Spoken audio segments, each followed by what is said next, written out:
aliens. Now, you probably know the meme. You've seen this guy with a gravity-defying hairdo before. This guy with the answer to every question. What can we do to stop the globalists? Aliens. Is there a crop circle that exists literally anywhere? Aliens. The solution to world hunger? Aliens. The cure for COVID? Also probably aliens. But as hilarious and ridiculous as this is, maybe you've noticed the logo in the corner of this meme, the History Channel. The mother fluffin' History Channel. And yes, it's fluffin' because we're in the first 3 minutes and I learned that YouTube rule, no cursey words, I'm chilling out. And I'm sorry, but aren't they supposed to be about, I don't know, facts and logic, proven science? If you want to believe in aliens, then absolutely go for it. But there's a bit of a difference between questioning their existence and assuming they're responsible for human occurrences. It seems like the History Channel just kind of stopped caring about this a while back though and realized that, hey, aliens are better for ratings. So why not tell the world that aliens caused the extinction of dinosaurs? Or that ancient architectural marvels like the pyramids, Nazca Lines, and Pakal's sarcophagus are also the work of little green men? You might think that the geometric shapes and animals carved into the oxidized pebbles in Peru are gorgeous. They seem to serve as a reminder of our human fragility and allow us a small portal back in time to see where we came from. Maybe when looking at geoglyphs, you'd wonder who carved that hummingbird there and why. Was it for art's sake, or was it more than that? Was it their way of leaving a stamp on the earth, leaving some sort of legacy behind? Ha! No, silly goose. The lines there actually served as runways for spaceships, stupid, okay? Ignore the fact that a spaceship's weight would definitely disturb the entire plane and pretty much ruin any designs and artwork they touched. Those were definitely runways.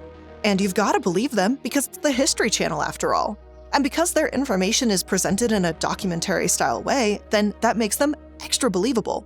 What are their sources? That's like asking the dictionary for its sources. This is the History Channel, baby. When these shows say that a gifted child who can read books at only the age of 10 months may be connected to extraterrestrials, the History Channel does seem to take itself seriously. They interview the founder of the Star Child Project, the term Star Child being what we call these kids that are potentially connected to aliens. And if the History Channel doesn't take the topic seriously, then the authors and supposed experts they showcase absolutely do.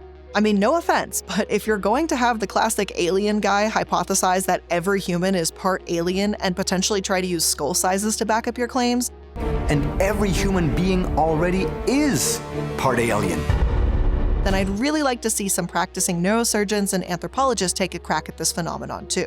Let's just assume for a moment that this is all in good fun. The History Channel is mixing ridiculous mockumentaries that seem scientific with actually historically accurate information, right? Well, there's actually still a few issues with this. When reputable organizations like the History Channel mix fact and fiction, it can become hard for some viewers to distinguish between them. Plus, others like the Discovery Channel have also followed in these questionable footsteps. You know, when you were a kid, your mom might ask you, would you jump off a cliff just because your best friend did it as a way to teach you not to just go with the crowd blindly? Well, Discovery Channel and the History Channel basically held hands and dove right off that ledge together. They both went from educational content to junk science for the sake of ratings. And as funny or entertaining as you might find Ancient Aliens, Shark Week, and any other number of programs that they've put out, one thing we often don't consider is the very real, harmful effects that these shows can have. And let's find out what those are, shall we?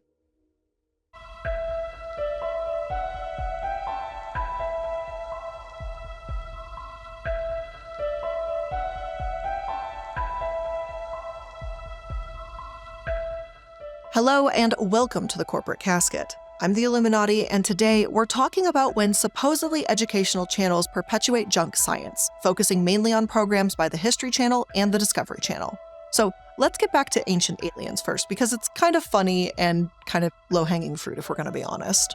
Now, it's not exactly hard to find a really questionable and problematic episode of this program. Let's take a look at Season 1, Episode 6, called Mysteries of the Outer Realms. In a lengthy clip posted to YouTube, the History Channel and the alien meme man himself, Giorgio, an ancient astronaut theorist, explains how an African tribe known as the Dogon communicated with these mer people like gods. The gods came from the sky, lived in the sea, and helped mankind with the knowledge of math, science, and things of that nature. In short, aliens, right? Wrong. African culture. White people and pseudosciences have effectively disregarded these beliefs and co-opted their stories to suit their own alien conspiracies. To be curious about a tribe's culture is one thing, But as this clip wears on, these white pseudoscientists use this alien explanation as a reason for how the tribe knew the Earth spun on an axis, or how they knew of certain star systems. Yes, it's true the tribe didn't have advanced technology at the time, but attributing aliens to basic math and science? Like what, do these conspiracy theorists not believe that Africans are capable of figuring this out without alien aid? And while that might seem like a rhetorical question, it apparently isn't, because this happens very frequently.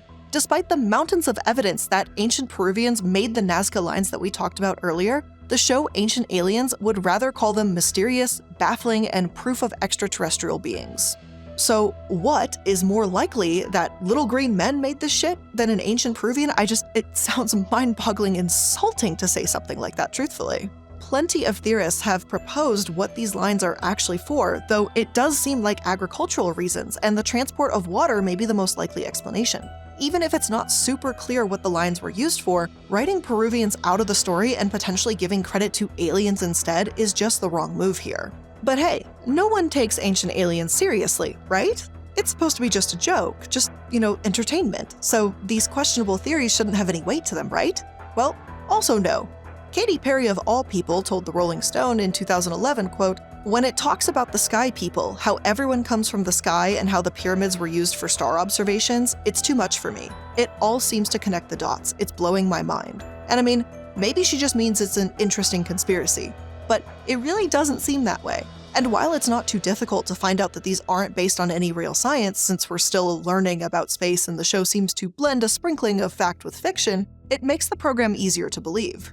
Plus, what average viewer is going to argue with the supposed historians and experts they have on the program? Like, there are a lot of people on this planet who still believe the Earth is flat. Like, seriously. But you're going to tell me that no one would actually take Ancient Aliens seriously? Like, let's be real here, of course some viewers will. And in that sense, the History Channel is failing at educating anyone, and they're quite frankly doing the opposite. Another massive problem is whether or not viewers can shrug this off. The consequences of this narrative are all too real. According to The Conversation, around 2017, pseudoscientists raided Peruvian graves as part of the Alien Project. The project, as expected from the name, is insistent that aliens are responsible for the famous markings. Hell, even Greenpeace has mistreated this place, using it as a prop in the message of environmentalism by leaving their Time for Change lettering near the site of the hummingbird geoglyph. Preserving this wonder of the world is already difficult enough given how popular it is and the lack of safety rules and tourism infrastructure. The last thing we need are said tourists to treat the place as an alien souvenir as opposed to a Peruvian cultural heritage point. The Nazca lines aren't alone in this though. There's also a series of stone circles in South Africa's, and I apologize that I'm really going to be bad at pronouncing this, but the Mpumalanga province, that according to scientific research was built by the Koni people. They had advanced methods of farming, and yet the two explanations that pseudo-archaeologists have come up with are that 1, medieval Europeans built them, or 2, aliens built them. And I'm sorry, but why is this so common for non-European civilizations that it's either somehow the European civilizations must have been involved or 2, aliens? Not that those other folks could have been perfectly capable to do this on their own. Well, the answer isn't aliens, but it's a more human word than that: racism. Colonial powers saw their, quote, subjects as fascinating but primitive.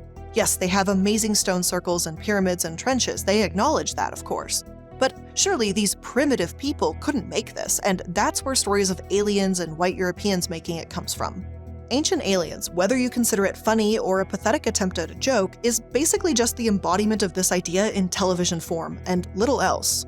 Plus, unfortunately, when we've historically shown so little respect for the true history and importance of those that built these sites, we can't really expect uneducated conspiracy theories to have that respect either. And that's led to assholes taking off pieces of the pyramids to analyze and prove its real origin. Though these particular assholes thought it was because they're Atlantean power stations, not spaceships or whatever, the message is still the same. And I have a special loathing for people doing unnecessary damage to gorgeous pyramid-shaped objects in particular. But anyway, pseudoscience and pseudo-architecture are harmful, and the History Channel itself, ironically, has a knack for spreading those messages, whether they intended to or not. But it's definitely not only the History Channel doing this. The Discovery Channel, too, seemingly abandoned their educational format for the sake of ratings when they created Shark Week, which also has some pretty dire consequences.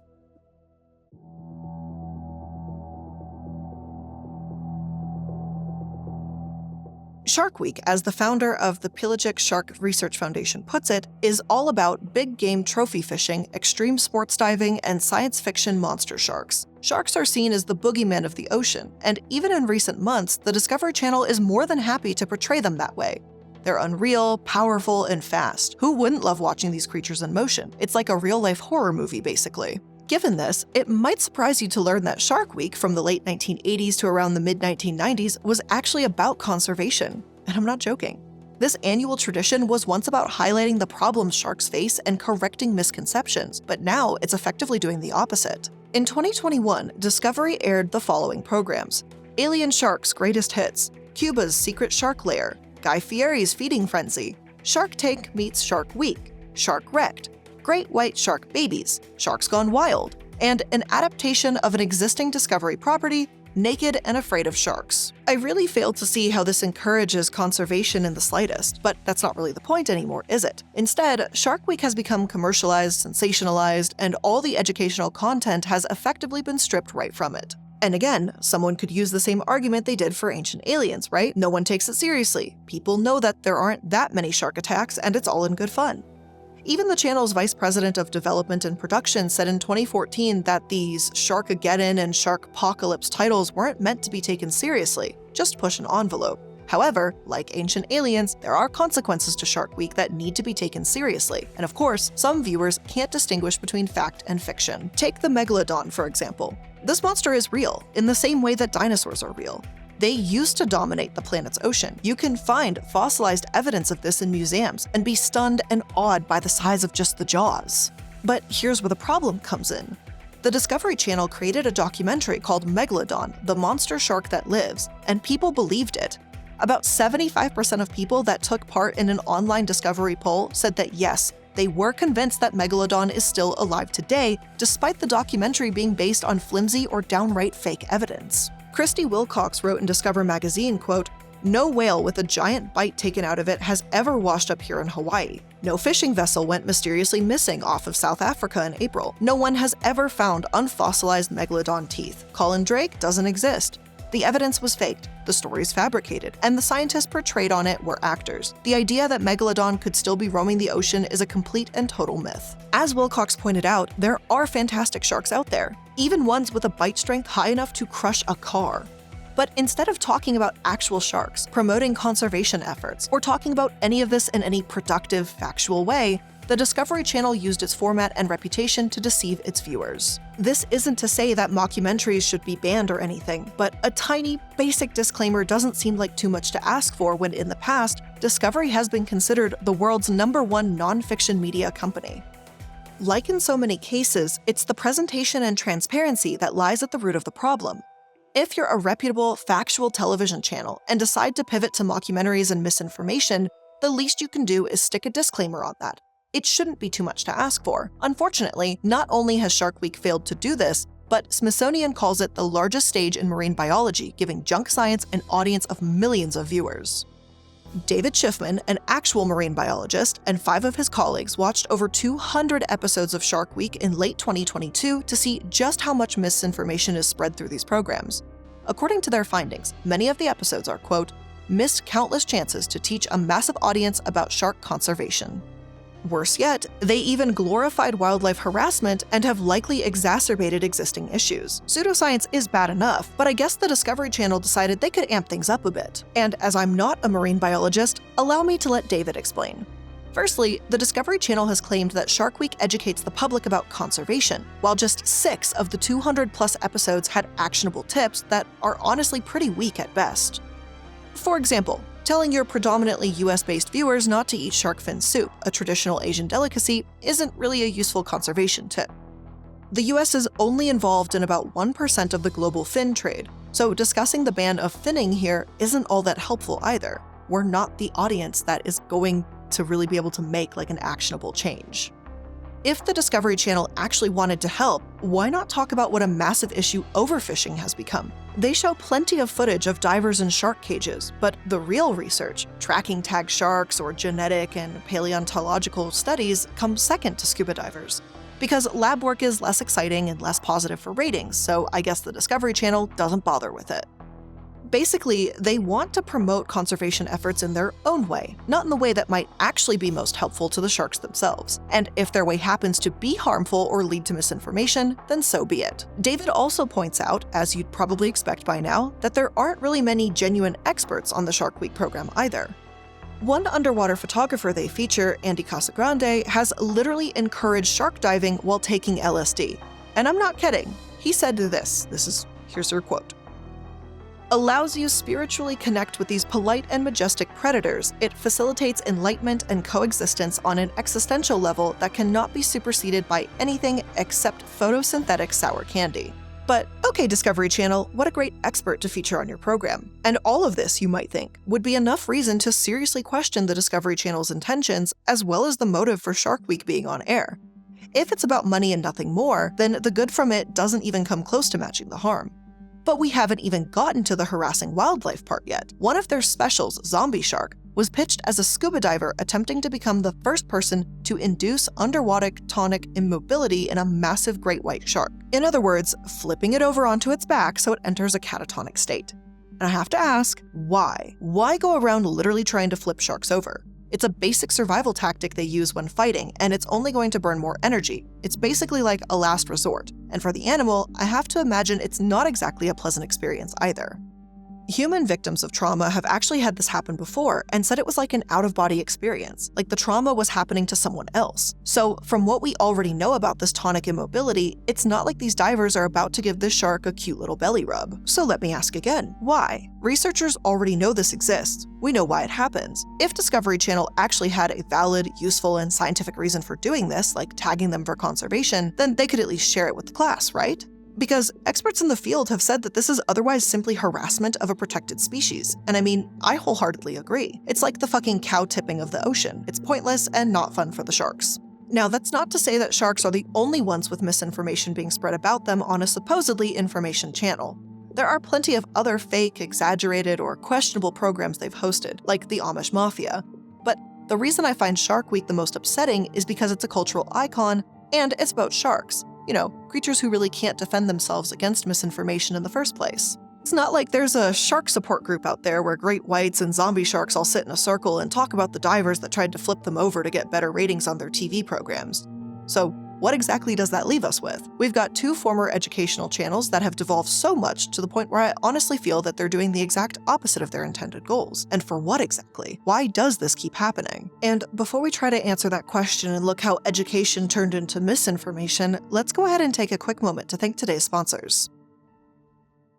If saving more and spending less is one of your top goals for 2023, then why are you still paying insane amounts of money every month for your phone bill? Switching to Mint Mobile is the easiest way to save this year. As the first company to sell premium wireless service online only, Mint Mobile lets you order from home and save a ton, with phone plans starting at just $15 a month. And I've been using Mint Mobile now for over 2 years, I think like 2.5, we're kind of scooching it on 3 years now, and it has been one of the best decisions I ever made. The bill is always very easy to understand and very easy to pay and take care of. Service is fantastic, and I've never looked back at saving, oh my god, like $80 a month for like 2.5 years now? That's amazing. And what's really great about going online only and eliminating the traditional costs of retail, Mint Mobile is just passing those savings on to you. All their plans are going to come with unlimited talk and text, plus high-speed data delivered on the nation's largest 5G network.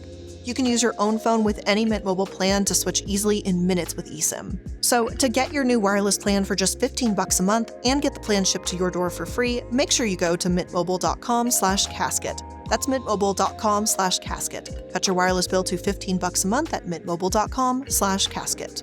If you're anything like most people, setting grand resolutions for the new year never really works out, and it can feel really daunting. So try this instead. Start small and think about little habit changes you can make, one step at a time. That's why Blueland is perfect, because it makes it so easy to start a new, low-waste lifestyle. No massive overhaul to your routine, just tiny changes that add up to huge impact. Blueland is on a mission to eliminate single-use plastic by reinventing cleaning essentials to be better for you and for the planet. And their idea is simple. They offer beautiful, endlessly refillable cleaning products. Just fill your bottles up with water, drop in the tablets, and wait for them to dissolve. You'll never have to grab bulky cleaning supplies on your grocery run, and refills start at just $2.25. You can even set up a subscription or buy in bulk for additional savings. You can try their Clean Essentials kit, which has everything you need to get started, with 3 bottles of cleaner plus a bottle of hand soap. And it comes in beautiful light scents such as iris agave, fresh lemon, and eucalyptus mint. And of course, I always have to mention their laundry kit. I love their cleaning tablets, plus they're unscented, and they're very sensitive or gentle on my skin. I don't know if they're actually made to be sensitive or not, but they don't actually irritate me or my laundry, which is fabulous. And the wool balls to put in the dryer they always work like a charm. I love them. I have like 6 of them now. I'm like really kind of addicted, honestly. So if you want to get started, Blue Land has a special offer just for Corporate Casket listeners. You'll get 15% off your first order when you go to blueland.com/casket. That's right, you'll get 15% off your first order when you go to blueland.com/casket. Again, blueland.com/casket.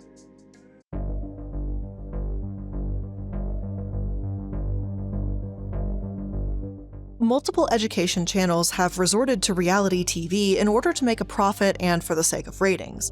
The History Channel, the Discovery Channel, Animal Planet, TLC, even MTV, which was once solely about music, just to name a few, honestly. Basically, when television was new, the government founded these educational shows that were, at one point, dedicated to documentaries. Some have come out of this looking a bit worse than others, but the early 2000s reality TV boom hit all of them pretty hard. I could sit here and criticize reality TV as a whole and call it fake and sensationalized, and I really do enjoy doing that, but we already know that. It's the shows that are abusive, discriminatory, or harmful that I want to focus on. Plus, I don't wholeheartedly blame each individual channel for this, and perhaps if they wanted to transfer to reality TV, then that would be their choice and yada yada yada would be all good. But instead of just making a cookie-cutter reality program, many of these channels seem to attempt to mix educational, historical content, and reality TV together. Clearly, from Shark Week and Ancient Aliens, this doesn't always work out in education's favor. Instead, what we're left with are these sad husks of informational programming. And while I'd love to say that this might change, it doesn't seem like cable TV is going to get any better. And frankly, I feel that in order to try and grab attention off of the streaming platforms, they kind of need to be more ridiculous as time goes on. The Discovery Channel actually severing ties with BBC almost a decade ago seems to confirm this too.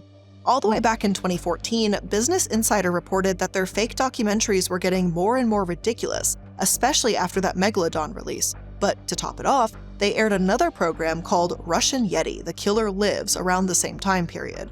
Their article reads, "The special follows a filmmaker as he researches footage apparently showing the deaths of 9 hikers killed in 1959.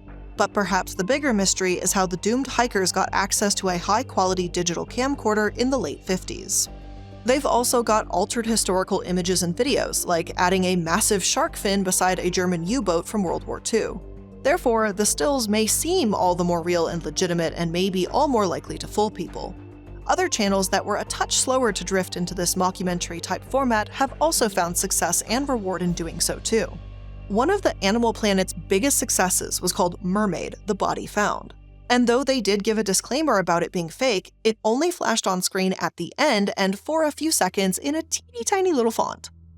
Now, don't get me wrong, this isn't to say that documentaries are inherently good and informative and these channels are killing them. One of the very first feature-length documentaries in existence, a 1922 film called Nanook of the North, had significant staging and was apparently very dissimilar to the Inuit hunters it was supposed to represent. Plus, Disney's 1958 White Wilderness had perpetuated the myth that lemmings will hurl themselves off a cliff into the sea due to migratory frenzy when filmmakers actually chase the poor animals off the cliff in the first place.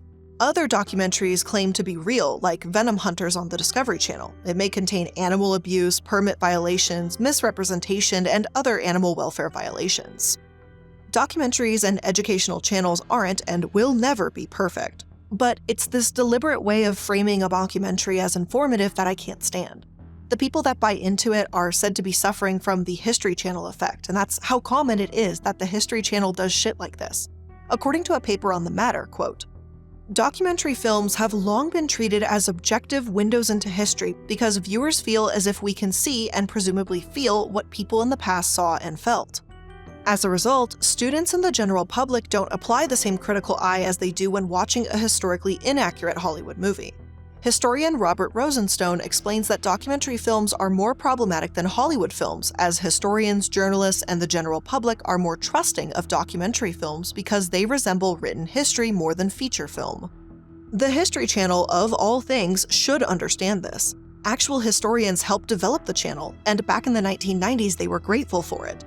One of the consultants said that while errors may be made, they took history seriously and appreciated all who consulted, commented, criticized, and researched in order to make the channel what it was. If History Channel wanted to abandon that, it's a shame, but it's their prerogative. But instead, they've just bastardized history and conspiracy into total nonsense. And the Discovery Channel, in my opinion, is no better. It's fucked to present an absolute lie as fact when your foundation is as an educational platform. At least be honest about it, and maybe start by putting a giant, flashing disclaimer at the bottom of your episodes. Maybe even something like this. This episode is only for entertainment. This has almost no basis in reality. Those that treat this as fact are doing a great disservice to researchers that have proven the contrary. These lies may directly or indirectly harm the subjects we're talking about, be it culture, animals, conservation efforts, etc. We're not educating anyone, those days are behind us. And yeah, it's a long-ass, very, very informal disclaimer, and they'll never use it. It would also probably cover up half the screen, so obviously they wouldn't want to draw attention to that either. But I think a disclaimer like that would be a lovely improvement.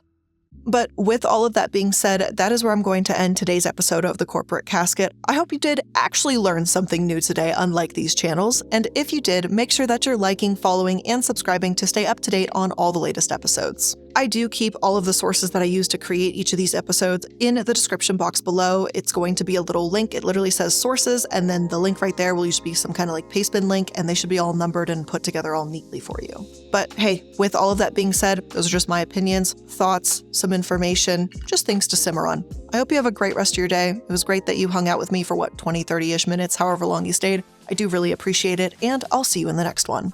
Bye!